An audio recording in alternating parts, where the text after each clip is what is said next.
আসসালামু আলাইকুম রহমতুল্লাহ। অনেকদিন পর আমি আমার ভয়েস মাধ্যমে সরাসরি একটা ভিডিও নিয়ে আসলাম। জানি না কার কেমন লাগবে। ইদারিং অনেকেরই দেখতেছি যে মিলে চলাফেরা আচরণ সবাই কেমন করতেছেন। আসলে কি বলবো, দেশের পরিস্থিতি একদিক দিয়া দেশের ভিতরে মা বাপ কিছু কোনোটাই নাই। আপনারা যে পথে অবৈধ পথে যে টাকাগুলি খরচ করেন ওই টাকাগুলি যদি গরিবের মাঝে যদি ফিলে মানে দিয়ে দিতেন, কিংবা রাস্তাঘাটে কত ভিক্ষুক যারা টাকা চায় তাদের মাঝে যদি বিলাইতে পারতেন কিংবা দিয়ে দিতে পারতেন, কত না ভালো হতো। এই যে বছর শেষে কালকে বছরের একটা রাত গেল, আমরা কি একটা বারও চিন্তা করছি? সবাই তো অনেকেই হই হল্লা করে নাচানাচি করে কাটাইলেন। আরে কত কার জীবনটা, কত দূর সময়টা, এই যে আগামী বছর আমরা পাবো কিনা 2027 সাল, এর আগে আমরা চলে যেতে পারি। আমাদের অনেকের বয়স, আল্লাহর কাছে লাখ লাখ শুকরিয়া করা দরকার যে আমরা 2026 সালটা অনুভব করতে পারতেছি, বা আমরা 2026 সালটা কে এখনো বেঁচে আছি। আল্লাহ তালা আমাদেরকে হায়াত দিয়ে বেঁচে বাঁচায় রাখছেন। তার বেশি বেশি প্রশংসা করা এবং নাম নেওয়া। দেখেন, আপনারা অনেকেই অশ্লীলতা ভিডিও করেন, করেন এই মোবাইলের ভিতরে সাইরা কত রকমের কাজ করেন। যতই ছাড়বেন ততই গুনাহ হবে, নাউজুবিল্লাহ। আর আমি যদি একটা ভিডিও ছেড়ে যদি রাখি ভালো কাজের জন্য, তাহলে এটার পিছনে সওয়াব পাওয়া যাবে। আর যদি না রাখি সেটার পিছনে অনেক গুনাহ হবে। আর আমি কি নিজে মারা গেলেও, যদি মারা যায়, এই ভিডিওটা কারোর মাধ্যমে কেউ যদি দেখে খারাপ পথে যায়, তাতেও গুনাহ হবে। তাই আসেন এরকম খারাপ পথে না চলে, দেখেন আমাদের মাঝে সবার মাঝ থেকেই আমরা কার কি ধরে রাখতে পারছি। আমাদের প্রধানমন্ত্রী খালেদা জিয়া ইন্তেকাল হয়ে গেছেন। দেখেন, আফসোসের বিষয় যে আল্লাহ তালা যিনি খালেদা জিয়া যখন সাজা খাটলেন, আল্লাহ তালা তখনও তো নিতে পারতেন, তাই না? এই এখন উনি মুক্ত হয়েছেন, কিন্তু আল্লাহর পথ থেকে কি মুক্ত হইতে পারছেন? আল্লাহ তালা কি ছেড়ে দিছেন?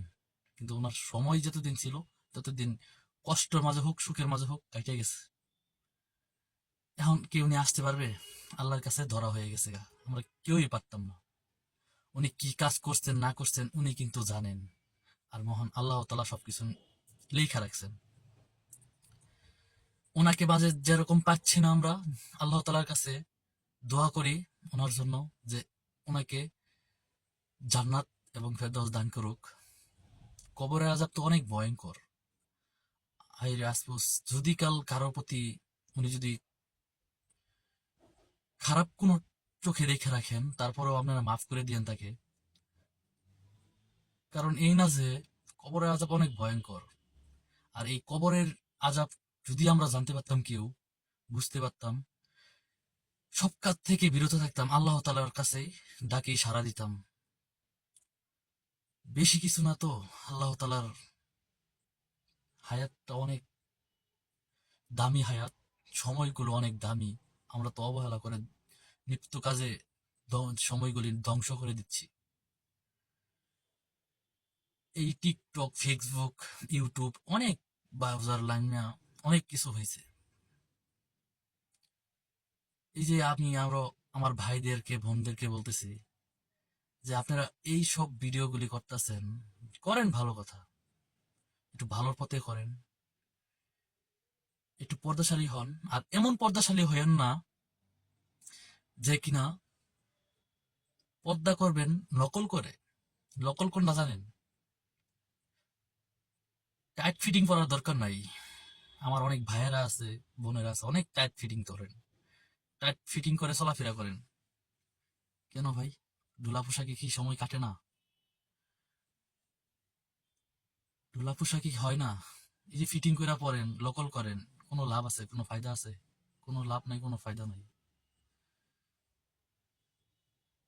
আপনি বুরকা পরবেন নকল করে, আপনার যেন আপনার মুখ যেন না দেখা যায়। অনেকেই বুরকা পরেন, হিজাব পরেন, মুখ দেখা যায়, আরো তো অনেক কিছু দেখা যায়, অনেক মন্তব্য করে, বাজে কমেন্ট করে বসে থাকে। অনেক ভালোভাবে পর্দাশালী করলে পর্দা করেন, যেন বুঝে কেউ না দেখতে পারে যে আপনার হাইট উচ্চতা কতটুক, আপনার শরীর কতটুক মাফে। আপনি তো এগুলি করে তো আরো নকল করে আরো মানুষের সমাজে আরো টার্গেট হয়ে যান গা। আপনাকে টার্গেট করে রাখে, নেক্সট টাইম আপনার পিছনে লাগবে। যতটুকু পর্দা করবেন ততটুকু আল্লাহ তাআলার ভয় করেন। মানুষকে এমন মিলে পর্দা করেন না যে সেই মানুষটা, যে মানুষ আপনাকে দেখে আরো তার ভেঙে যায়, আপনার উপরে নজর পড়ে, আপনাকে নিয়ে বাজে মন্তব্য করে, মনে মনে ধারণা করে। এই পর্দা করেন না। আপনারা দেখেন আমি কি বলছি,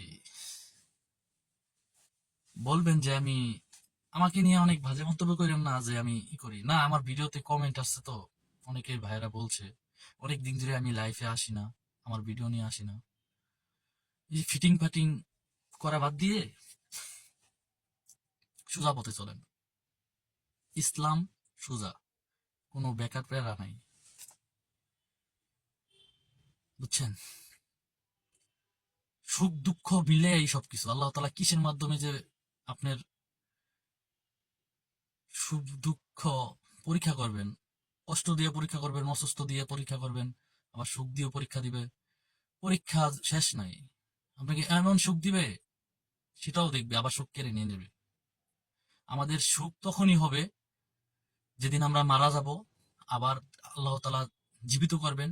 যদি আমরা জান্নাত পাই, সেটাই আমাদের সুখ, এছাড়া আর সুখ নেই।